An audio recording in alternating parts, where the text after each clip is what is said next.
Good morning, everyone, and welcome to the New Possibilities Hour, part of the Will Work for Food project founded by Natalie Armstrong Motan. Today is October 10th, 2024, and we have a wonderful presentation today with Felix Miller from Deutsche Bank for us today. I think it's important that we remind everyone that there's no charge for these great webinars. Rather, we ask you to contribute to a food bank if you like what you see.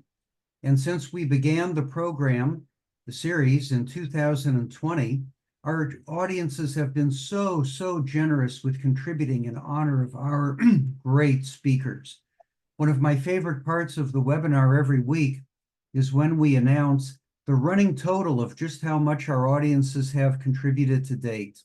And I am delighted to tell you that so far, our audiences have contributed $622,791.72 in honor of our great speakers. Thank you so much to everyone who has contributed and everyone who has presented.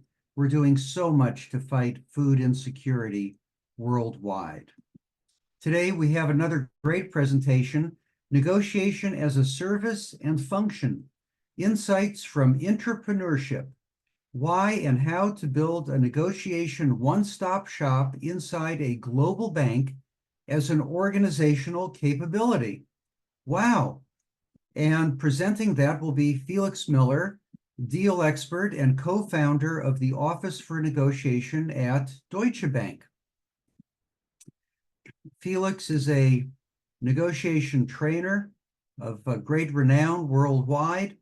He has created several ventures, worked in startups, and co-founded Deutsche Bank's Office for Negotiation, which provides him ample opportunities to work in different contexts and cultures, including Africa, the United States, Asia, and Europe.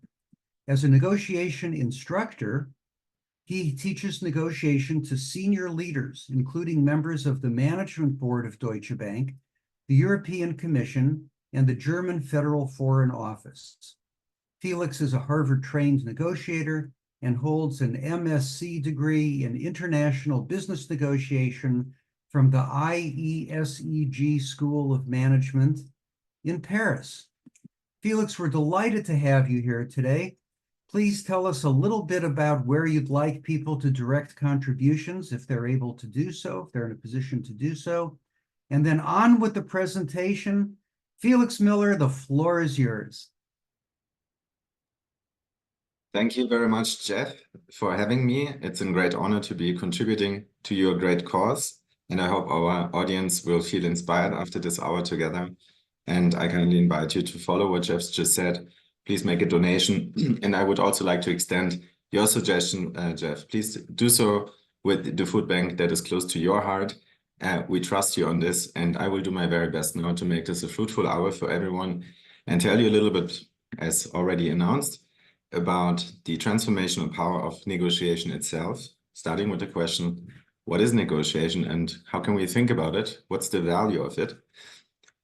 Taking that one step further then, what Jeff also introduced, what is my current role about at Deutsche Bank, how and why to create a one-stop shop for negotiation excellence in a large or mid-corp.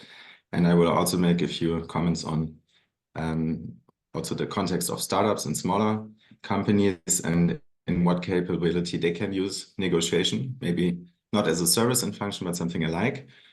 So we have this in all the three categories from the commercial side. And also, as you might have noticed, I have drawn some experiences from different contexts as well, from teaching negotiation in a variety of industries and draw some of the lessons from that. And I always like to close my keynotes with something that you can make use of right away as my esteemed audience, and I hope to add value to that. And so I thought about my top 10 tips for everyone to up their negotiation game, which I will conclude with. And then usually also I like to give it some time for Q&A. If we have that, I would encourage you to also ask your questions. Perfect. For our today's presentation, I also prepared a little presentation that I can walk you through, but maybe Jeff, you'd like to add something beforehand. No, we're just delighted to hear what you have to share with us, Felix. Please go ahead. Thank you very much.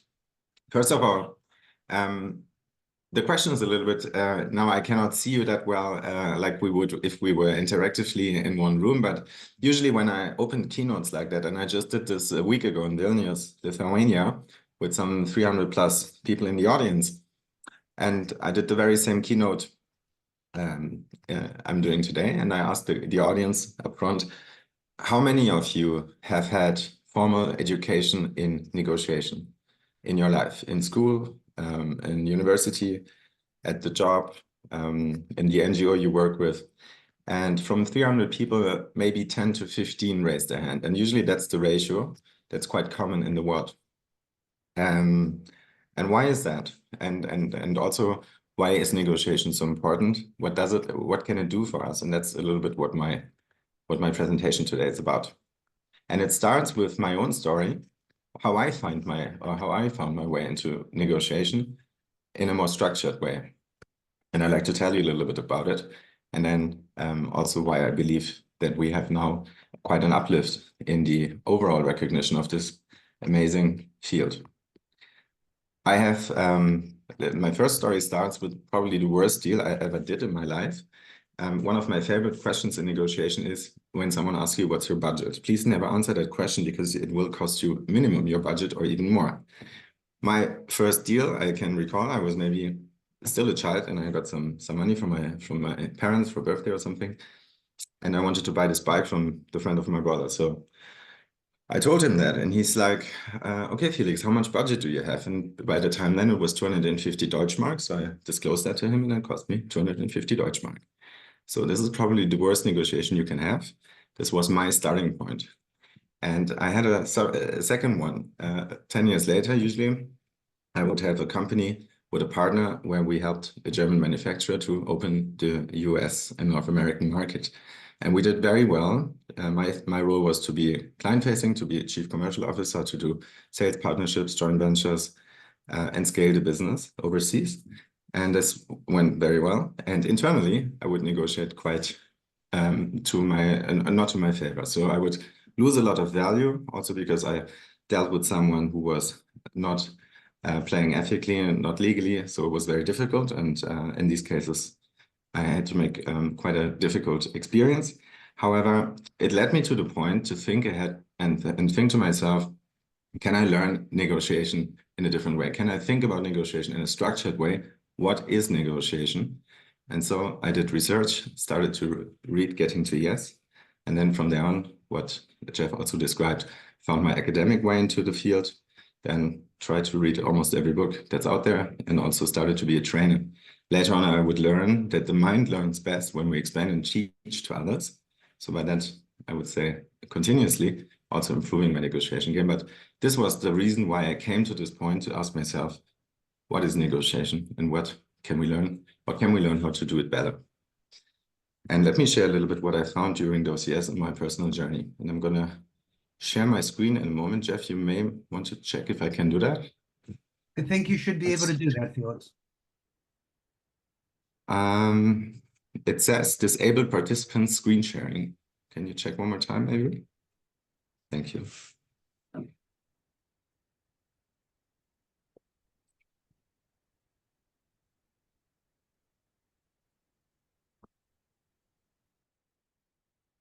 Okay, why don't you try now?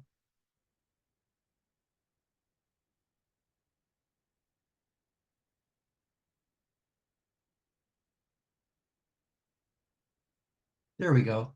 Can you see my screen? Yes. Fantastic. So from selling or buying this bike with a very poor move to creating a negotiation one-stop shop in a large global bank. And this is usually, or this is not usually, this is the first slide we also open our internal trainings with. It's called Next, Negotiation as Expert Training. And we've been so far teaching plus than 3,500 colleagues inside Deutsche Bank. In the NGO, I'm also part of, for more than 6 years now, this question. When you dive deeper into the field of negotiation, if you become a teacher and a trainer, of course, is being asked many times. It's very easy to pose and not so easy to answer. And let me show you how we answer this with an image of the Sleeping Beauty, partially. which is a fairy tale everyone knows. And we like this image to connect to the above question, because what many people do not know is negotiation, or let me put it this way. What many people know is the graph when supply and demand meet and the price point is calibrated. So there's only two ways to go there. And one way is very known since the 50s, which is auctions and discussed in game theory, econometrics, economics, and many people are aware of, and it's something that's very well understood. This is one way to come to this point. And the other way is to negotiate. And negotiation itself as a formal science structure, something that we can learn as a skill, has been quite overlooked or overslept, because it was only invented in 1983 at Harvard Law School, where they posed the question, as an interdisciplinary think tank emerged from that, can we go from no to yes, other than going to court, other than checking who has the better arguments and what the rights positions are, and then have an outcome by that. So they asked the same question, what is negotiation? How does it work? And when we wake negotiation up, as in the fairy tale, also fairy tale outcomes are possible. I have some for you here. One is NATO, which is the strongest military alliance in history of humans, and it has been created with negotiation. Equally, the European Union, for example, our currency, has been created with the same tool, with negotiation. It has prevented the Cuban Missile Crisis.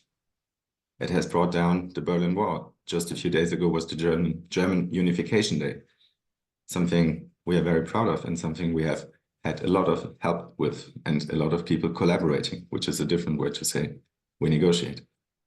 But it is the very same tool we use when we negotiate our salaries, when we buy homes, when we design a contract, and also in the private sphere when we discuss, aka negotiate with our family, friends, spouses, where to spend the next vacation on. It's also a negotiation. And every little yes or no has had a negotiation process up front.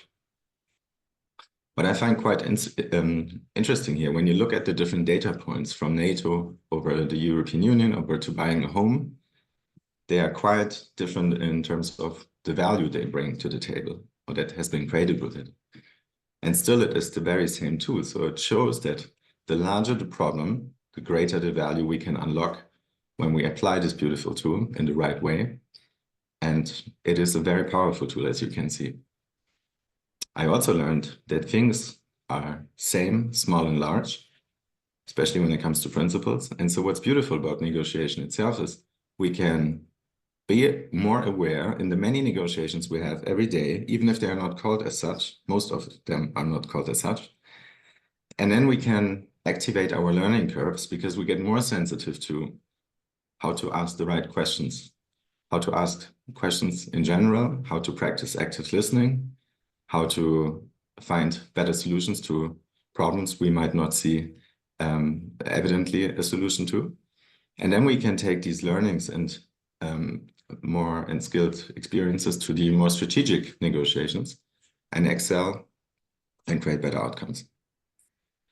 Unlike any other skill, I know negotiation or improving our negotiation skills comes at zero opportunity cost. Why is that? When you think about our daily lives, no matter be it at home or at work, no matter what you do in your life, we all negotiate a lot of times. And the more we hone this tool, or the more we get aware that we are using it, in the exact same moment in our daily lives, without doing anything else, without imposing transaction costs, we get more aware and we start to practice more consciously. So, aka we practice on the fly. What many people do not know, if they're not skilled and trained in negotiation, is that more than 70% of the success going from no to yes is not dependent on the content we discuss, but on two other dimensions, which are process and people management.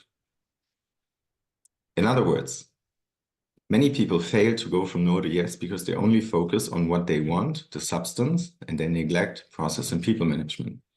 So if you turn that around and you focus on process and people management, of course, you need to also focus on the content. You need to be aware, very skilled, very well prepared. But so we need to be prepared too on how to structure process, how to deal with the people in the right way, because then we in turn have a higher chance of more than 70% to go from no to yes. And if we think about it in this way, negotiation as a personal capability becomes quite valuable for all of us. But also now if you transpose that into a corporate, when you think about how any company is structured, you usually, when they branch out to a little bit of more people, grow to a little bit of more people, then you start to have divisions or different areas of a company.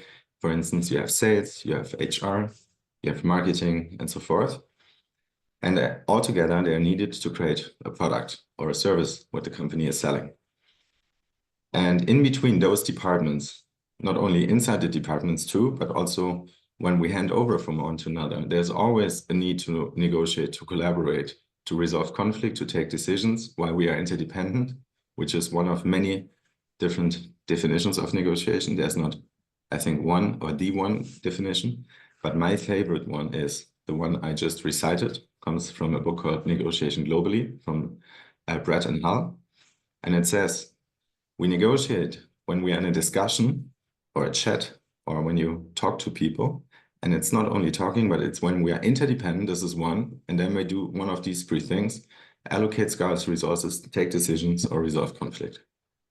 So whenever you feel or you realize we are in a talk, discussion with the other side, being interdependent, doing one of these three things, we should get aware of. We should be aware that we now negotiate, and then we should also be very careful of the information we share, the information we would like to obtain, the questions we ask, and we would like to focus on 70% upside of closing from no to yes by focusing on process and people management.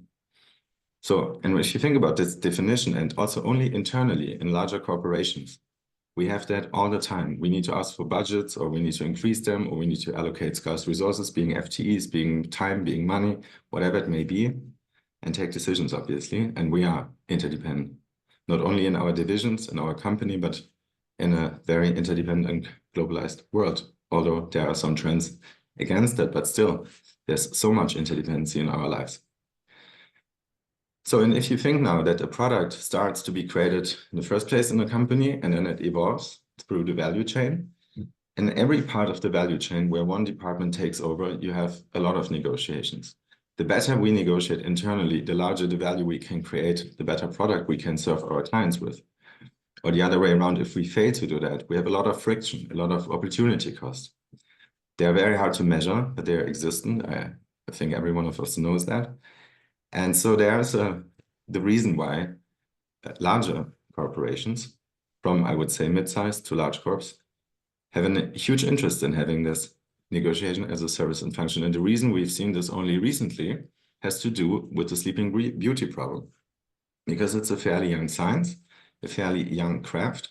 It's interdisciplinary. It's not being taught mandatory in most of the educational processes. And what's interesting, if you think of, you study architecture or technology or building homes or whatever it may be, you become usually promoted because you are good at what you do. You could take on more responsibility, and at some point you become a leader. And then you basically do not do much of the reason why you became a leader, but now you need to lead people. You're interdependent, you take decisions, resolve conflict, and allocate scarce resources becomes way more and more your job. If you're a CEO, you only do that mostly. And so this is also the reason why people who are in a large corporate, who are probably, like in our case, in banking, experts in derivatives or in lending or whatever you want to call it, for them, there is a large value add because they have so many responsibilities that whenever you have a strategic negotiation, that you have a place, a one-stop shop where you can go and where you can ask those people who are experts. And this idea is based on a famous economist called David Ricardo on comparative advantages. If people do one thing all the time, they have a different output curve, of course, because they train a lot. And there's a famous quote from Kobe Bryant, the late athlete, who said, hard work outweighs talent every time. So you basically go and spare with people who are dedicated only to provide negotiation excellence to you. And I will elaborate in a few minutes how we do that, concrete, in a very particular way. And so then you can go there with your strategic negotiation, pair with these people, in this case, my team, and hopefully go from Node.js in a more productive way. And so the idea is to have a one-stop shop where you can go with anything related to negotiation, conflict resolution, just a different term for that, and bring what you have as a deal, as a transaction, or as a problematic discussion. It can be also a merger. It can also be that you need to let go of people. It can be that you need to talk to a regulator. In our case, there's usually a lot of need for negotiation. So whatever it may be, to go to these people and get help one way or the other. One way is called deal making, where we actively lead those strategic negotiations. So we free up the time of other people, while they always, of course, remain in the driver's seat and take the decisions eventually. But during the process, we take over this process. We report into the people who give us the mandate, which we call our back table. And then we keep them up to date where necessary and take the decisions they like. The second service we call deal advisory, which is a classic consulting function, but with a laser focus on negotiation only or conflict resolution. And so we would then try to be a sparring partner for the deal makers internally. And depending on the context, we would be visible or sometimes we're not. And the third service is our bespoke training I already touched upon with our first slide with the Sleeping Beauty, which is education. And this is we have a standardized product, which is the negotiation expert training. Next, we also develop a few more modules. I will share more about when the time is right.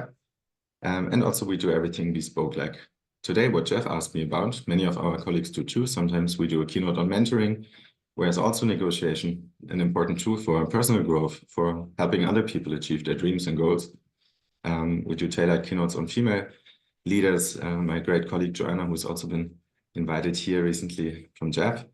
And if you want to read more about this idea, the one-stop shop for large and mid-corps, there's basically one famous book out there. It's called Build to Win by Lawrence Susskind and Helen Mobius.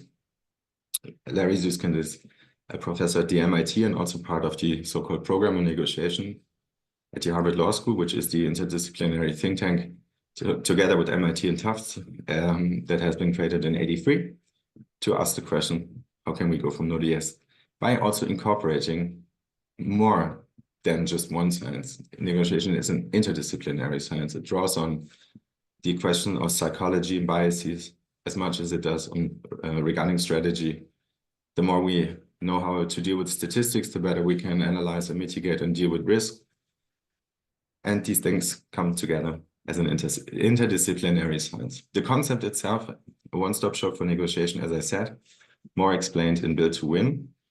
And I initially said, why is there relatively few of these? Because this is my personal view, because it is a fairly young science field, skill, art, craft, whatever you want to call it. And it has by now found its way into more academic programs than it used to. It found its way into more corporates. Google and Amazon and some other, including Deutsche Bank, of course, do have it too now.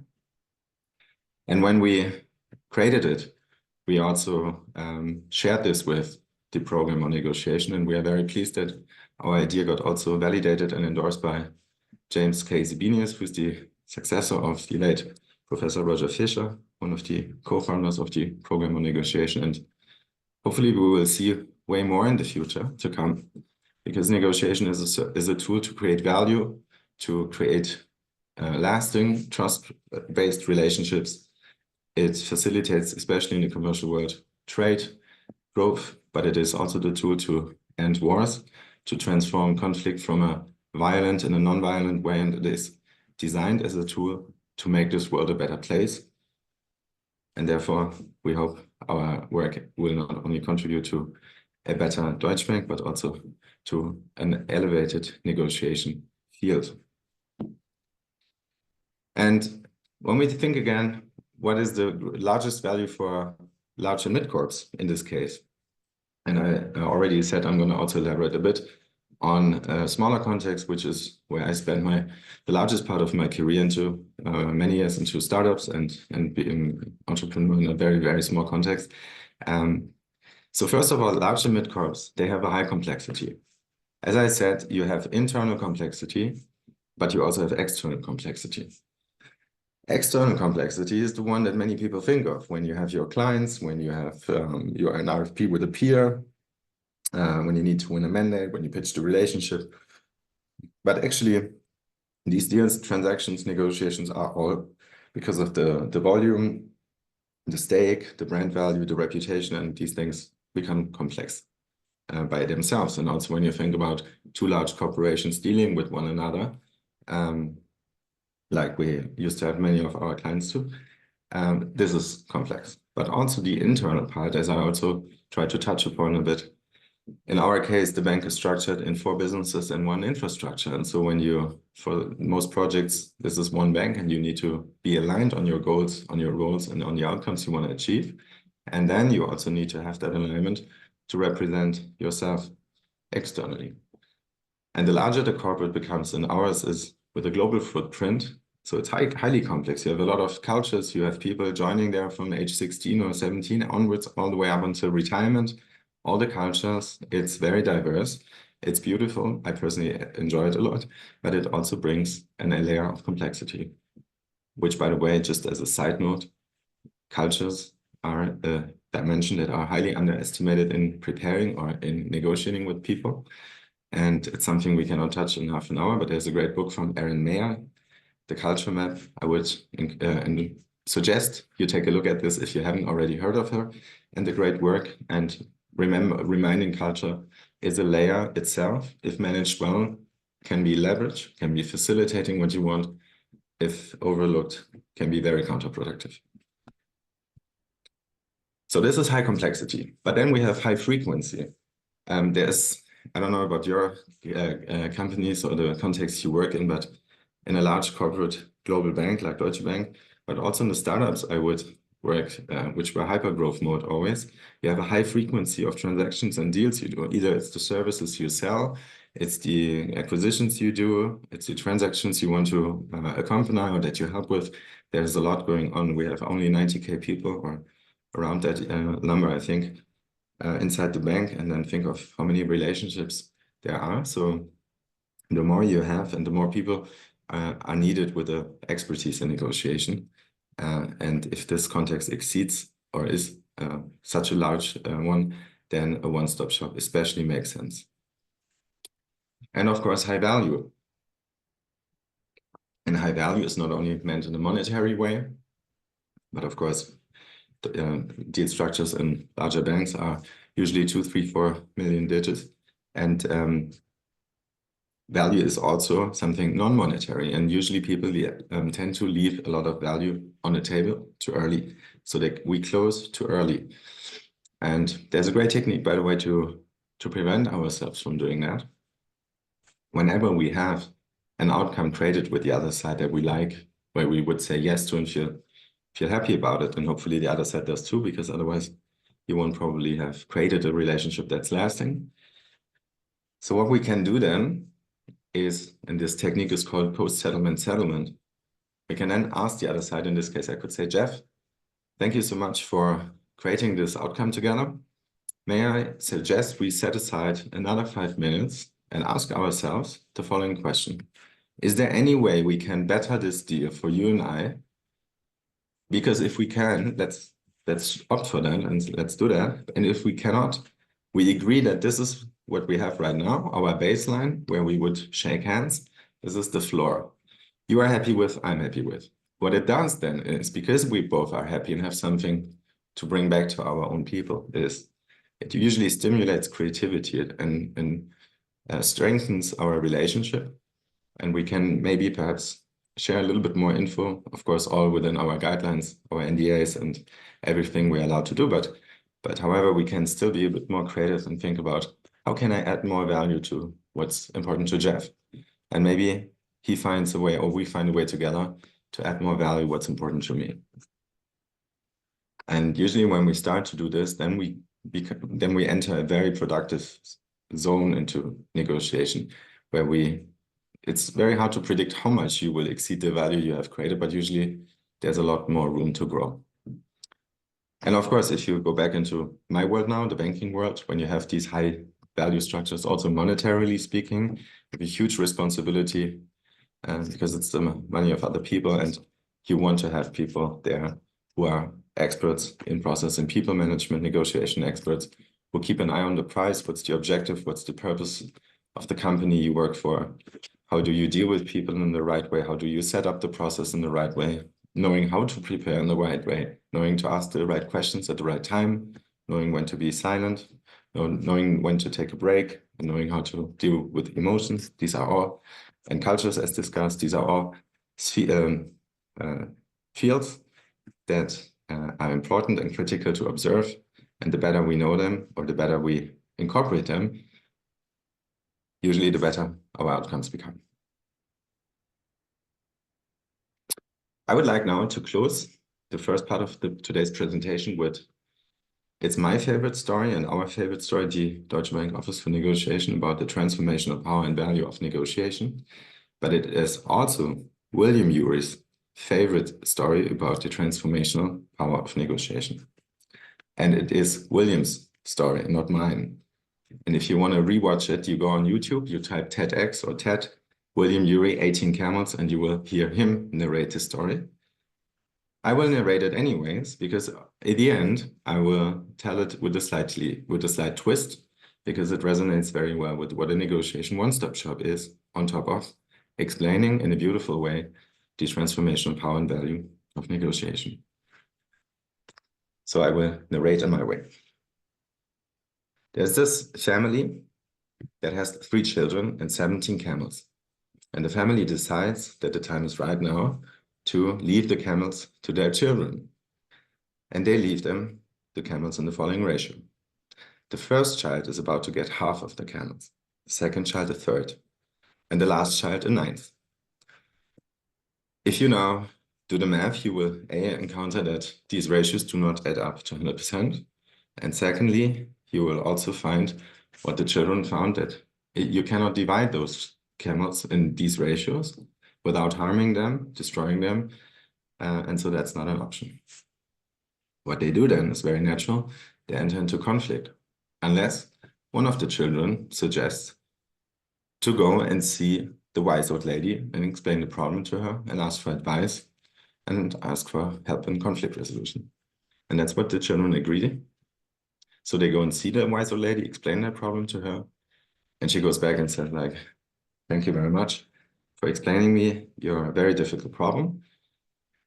Let me think hard on it, and if I find a solution, I will come back to you. Would that be all right? And so the children agree. After some time passes, the wise old lady returns to the 3 children, and they approach her in a very curious way and ask the wise old lady, do you have a solution to our problem? And the wise old lady goes, I don't know if I have a problem. I don't know if I have a solution, but what I do have is a camel, and you may have that. So let's do the math again with 18 camels. Half of 18 is 9. A third of 18 is 6. 9 and 6 is 15, and a ninth of 18 is 2, 17, and 1 camel remaining. At this point, and Will explains the entire story of the 18th camel in 90 seconds on TED, he explains also why this is his favorite story of transformational power and negotiation. And it is because we usually tend to start with a situation like the 17 camels, he says, enter into conflict. And what we need to do then is to take a break, take a step back, look at the problem with fresh new eyes, include a third side, in this case, the wise old lady, and somehow come up with an 18th camel. And now the twist to it is a little bit, if you think of negotiation as a service and function, this wise old lady would be, in our case, the office for negotiation, what you can approach, where you have a go-to place in your company, where you know you can go to with problems like these. And also, because we just talked about creating additional value, we hope in our case, the conversation would have slightly went differently, as such that we have asked the children before bringing up the 18th camel the following question. Dear child 1, 2, and 3, would you agree to give us, let's say, 10% of the value we're going to create for you? So how many camels you ever will get, but 10% of the value of what we create for you for the next, let's say, 2 years. if we find a solution that is acceptable to all of your siblings and yourself. Let's assume they would say yes. So you get 10% from the first child, second and third. Then you can come up with the 18th camel, which in the banking world could be considered as a principal, and the other one would be the yield. And so we also hope not only to find the 18th camel and help the other parties resolve conflict, but to also increase value on top of that.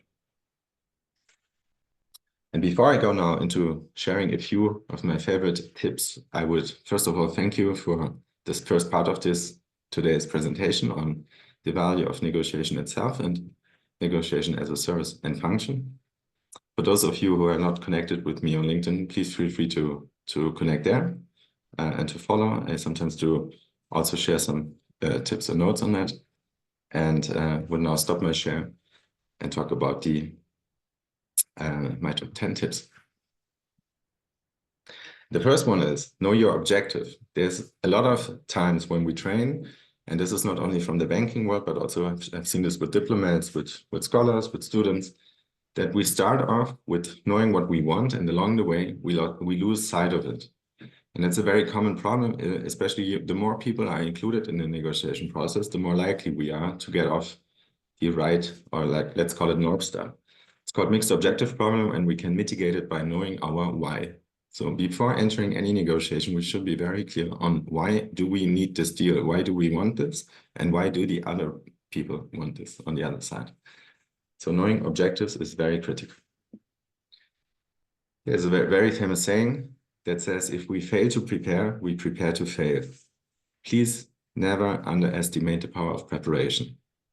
Negotiation is very strategic, and then it has also a part to it where we need to be flexible, where we need to remain adjustable to the context and to life as it is. And you may, next to preparation, want to remember the following sentence, also from James Sabinius: think strategic, act opportunistic. Know your North Star, and if the other side has an idea or a way to lead you further and faster, be open to it, be flexible, and remain clear still on where you want to go. On this sense, there's a famous saying too from my mentor. It says, always bring a toothbrush, which is an image to bring a toothbrush, which means to bring time, to also book flex flights, and to be not pressured by time. The side who has more time is the side who wins, because time is connected to power, to preparation, to obtaining info, and to making a good deal, and not just a quick one. And the toothbrush is the symbol for being able to stay a night longer than planned, or even two. I'm sure many of you have known or have heard of the acronym BATNA, Best Alternative to a Negotiated Agreement. You may just memorize alternative. Please never negotiate without an alternative. If we do not have an alternative, we are basically hostage to the table, to the other side. We become powerless. We get prices dictated, or even worse, we need to deal with people we don't want to deal with. Emotions is something in the commercial world still, where many people think it's something rather for the home world, but I can tell you, like our thoughts, we can never stop having emotions, and they're beautiful. They make us human, and it's better to acknowledge them, to learn how to manage them. It's not about manipulation, but it's about understanding how they work, how we can stimulate our own emotions in a positive way so they become our ally, as much as we need to learn how to deal with the emotions of other people in a productive, positive, and human way. And if you haven't read the book yet, Beyond Reason from Daniel Shapiro is a great one, and also Roger Fisher, that illustrates that quite nicely. The underlying principle of successful negotiation is to transform or to solve problems. It's an agent to solve problems, like mathematics is. But it is designed to cure or to resolve problems by creating value and offsetting a problem with as much value as it is needed for, in this case, the other side to say yes to us. So basically, negotiation excellence is about finding value, seeing value other people do not see, and creating value ourselves. The more value we create, the more value is to go around. And the more I can divide with the other side, the easier it is for them to say yes to me. And in the first place, we need to train ourselves to think and leverage. What is low cost to me, high value to you. What is it that I can give to you and trade something back that you don't value much, but I do? And if we do this, then negotiation becomes not a win-lose battle, but a collaborative game where we help each other outperform our peers, because what many people usually overlook is the negotiation partner on the other side, especially in the commercial context, is not our competitor. We usually negotiate with all sorts of people who are in a different vertical than ours. So we don't have a problem for them being in the number one, and they don't have a problem leading our vertical. And the only reason to do that is if I'm the reason Jeff is more successful tomorrow, and so he gets an incentive to help me back. And if we start playing this game, then we become both more successful than we used to start a negotiation with. And that's what productive negotiation is about. To find value, to think and leverage, and to distribute it as much as it is needed so that we both get better off than we started. In order to do so, of course, we need trust. And trust is something we know it's the most important thing in life, in any relationship, and something we need to establish early on. There's many ways how you can think of trust. The way I learned to think about it is a function of three things. It's competence, care, and integrity. Competence means people check on us if we are able to do what they expect us to do, no matter the context. Care means that we care actually for the other side. We all know conversations where the other side is only just talking about them, their needs, and anything they like. We feel somehow we cannot trust them. Why? Because they don't incorporate what's important to us.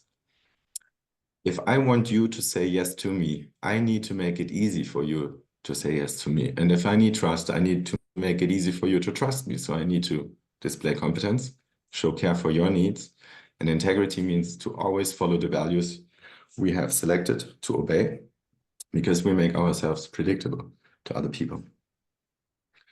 People hate risk, not only bankers. So the more predictable we are, the more or the easier I do it, I make it for the other side to think ahead. Like you can imagine any problem you like in 6 months down the road, but if you know my values today and you know that we always follow through, you can compute already our future behavior today. And that's what it does. And so it drives down transaction costs and it drives up flexibility. It's very hard to earn it. It's gone like this and very hard to restore. It's possible, but it's something we should prevent at all times. Warren Buffett once said, if you lose money, I will be forgiving. If you lose a shred of reputation, I will be ruthless. And I think he highlights the importance of trust, which is the much better, much harder value to track, but it is yielding way more value in the long run than any deal we can create today and in the short term. One of my favorite mantras in dealing with people is be hard on things and soft on people. This is to be assertive to our own needs and assertive to the other side, but do not confuse that weak negotiators are hard on everything, especially people, especially the other side. But it's much better to be assertive to the substance and kind to people. And if you want to extend that a little bit, you can incorporate Marcus Aurelius, who said, if you want to be hard on someone, be hard on yourself and kind to others to improve ourselves. But that's the only person we should be hard on. Again, Warren Buffett, who said, you can't make a good deal with a bad person. I had to learn that too. And Charlie Munger in this, if you go on YouTube, they're being asked how to deal with toxic people, you will find that. And he said, even if you add a little financial cost, but get them out of your life. And I can only second that. It's better to raise a flag and choose your partners wisely, because what many people confuse is the negotiation, the deal, the signature is the start of a relationship, not the end. And you need to deal with these people, and they will be around for a while, usually mid to long term. And if you choose great partners, great things can happen, and you cannot make a good deal with a bad person. And this is also from William Urey's latest book, Possible. The start was Getting to Yes, and in between many others have emerged, but I think it's his most recent one I just finished. It's great, and it has the mantra of write the winning speech of, or the victory speech of the other side. Because the moment I start to be the reason you are successful, you have an incentive to help me be successful. In a world where most people are incentivized to be successful only themselves and fight the other side rather than make them shine, you find leverage early on if you be doing something nobody does. I once read a a quote, if you go left when everybody goes right, it's when you find leverage. In a world where most people optimize and strive for their own value, you find leverage when you make them win first, under the condition that they will make you win as well. And what many people tend to overlook is that you have a power to step back, to say no, if they do not provide substantial value to you. But for that, you need an alternative. Without one, you cannot choose your partners. I would suggest, first of all, thank you so much for your patience, for your interest in learning more about negotiation today. And with a look at the remaining 50 minutes of our today's time, I would kindly invite you, dear audience, if you have any questions, to ask them. Thank you. Right now. That is fascinating. Could you give us an example, a real life example of when somebody in Deutsche Bank came to you for negotiation advice, if you can do it without disclosing confidential information, but how you function as a consultant internally? Absolutely. Thank you, Jeff. And of course, I cannot elaborate more on the context, but usually our client-facing divisions, which are the 4 businesses, we have a division for the private bank, for the corporate bank, investment bank, and for wealth. Usually from the client-facing sides, the corporate bank and investment bank, we have a lot of dealings with. And so depending on the context, like every negotiation is different because it has different things to discuss, a different timeline, different objectives. Also from the other side, people are changing. So usually we need to take a bespoke look. This is also why we are designed as a boutique, which is a term to incorporate this need to tailor every solution to every problem. So the first step is that we do a meeting, and like you would go to the doctor and explain what you would try to achieve and what the situation is. And there's a few frameworks that we use in order to download the information we need quickly to scan the deal or the negotiation or the problem at hand. And then it depends very much also on the person who gives us the mandate, in what kind of what freedom we get, basically, how much we can have. Is it desired that we lead a deal, or is it desired that we consult in a deal? If we consult, in what way? Sometimes we only report to the head of this project and the deal. Sometimes we help the entire deal team.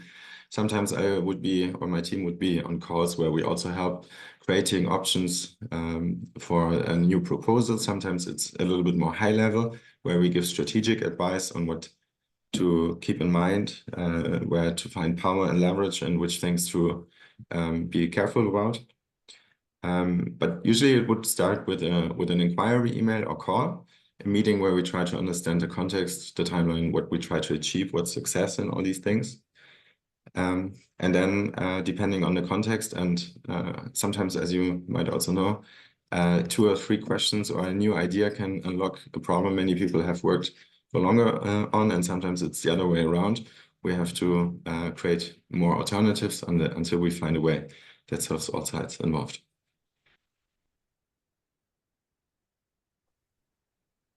Fascinating stuff. J.C. Barth Couler, am I pronouncing your name right? You want to unmute yourself, please, and ask a question? You had your hand up. Yeah. So my question goes toward how easy or difficult was it to get your way in with this on-demand negotiation service within such a reputable and traditional institution with quite conservative values like Deutsche Bank? And if you could give us a flavor how you're actually, I mean, it sounds like you have a template people need to fill out, and then you start cracking at it. But I mean, every negotiation is a bit, unique. And so how you piloting this, and what are the case numbers, if you can share that with us? Thank you, Jesse. So first question is, and I think that's what I tried to highlight with the Sleeping Beauty problem. So I was approached by the bank to bring in, they wanted to bring in and make negotiation more prominent. So it was not my decision, but Deutsche Bank's decision, first of all. Then, of course, how to grow it and how to build it is still also quite an interesting journey. But maybe this is for another keynote. But for your second question is, of course, it's not like as easy. Otherwise, AI would have eradicated my role already. just to fill out one template. But usually, and this is why it's called principled negotiation, there is a few dimensions. When you start to check them and you practice doing that, you get very fast at this. And of course, it's not the whole solution to the problem, but usually we're checking a few dimensions. And of course, the party diagramming, which is some things that many people do not do. It becomes quite complex quite easily. But to dive into that situation and check on where's power, where is alternatives, who are the people included, who are the people we have not included, and try to understand and get a feel for the situation. Then you also want to understand what has been tried already, and usually what is also very common, and this is not something for Deutsche Bank, but what I've seen through the NGO work where I've been in touch with many people, but they try to do the same thing over and over again. And there's a quote from Albert Einstein who said, if you keep doing the same thing and hope for a different outcome, it's called madness. And it sounds so easy and simple, but if you're in a large organization, I don't know in which context you work. I never worked in something large as Deutsche Bank before. This is so huge, and you have different time zones and different levels, and it's very dynamic at the same time, but it's not easy to manage all these things, and also to know what has happened already, has been tried.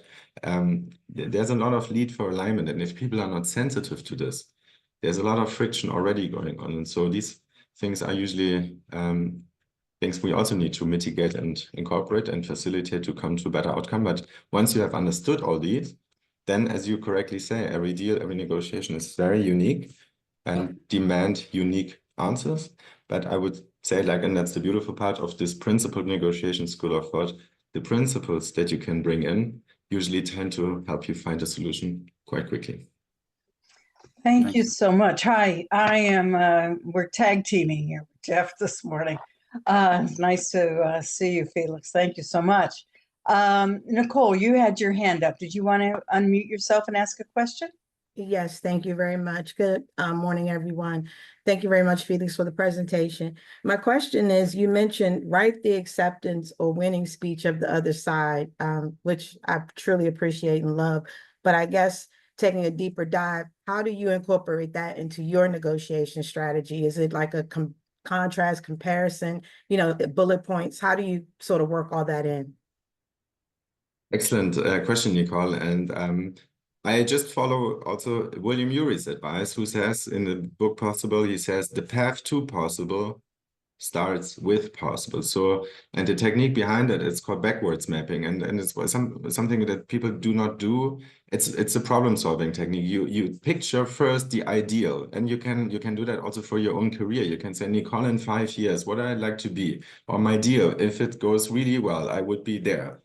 And then you go back and then you find the reasons why you are not there yet, but you get out very concrete problems. So you can say, okay, this is not working because A, because B and C and so forth. But then you have a very concrete idea what you need to solve. And if you have solved all these steps in between, you would be in your ideal scenario. Usually what people do is they prepare for their own thing, what they want, and tend to forget that the other side needs something to bring to their back table too. And if you start with the ideal solution, and you can ask the other side, say, like, if you had to write your press statement in one sentence, your winning speech in one sentence, how would it be? What would you write? And then when you take that sentence, because it needs to have everything they value, even if they do not disclose here and there, but you have everything you need in one sentence, and then you can take it backwards. And then you have a feel for, okay, if I need to make that happen and my own one sentence, how can I make a one sentence that is working for all of us? And of course, if you have a multi-party negotiation with 12 people, it becomes way more difficult.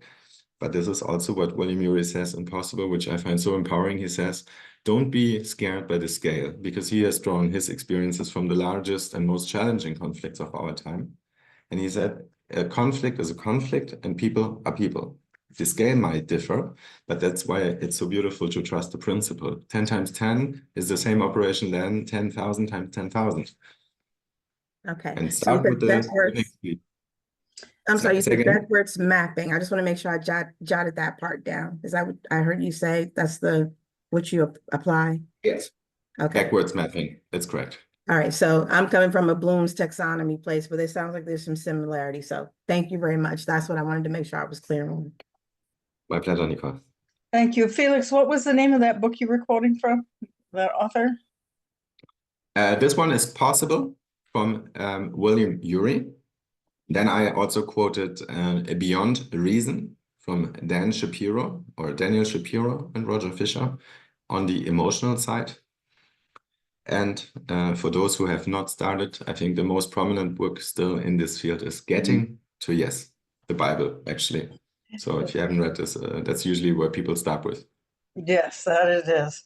I especially liked what you said about choose your partners wisely. You know, surround yourself with good people. That's something our parents have taught us, obviously, I would think most of the time.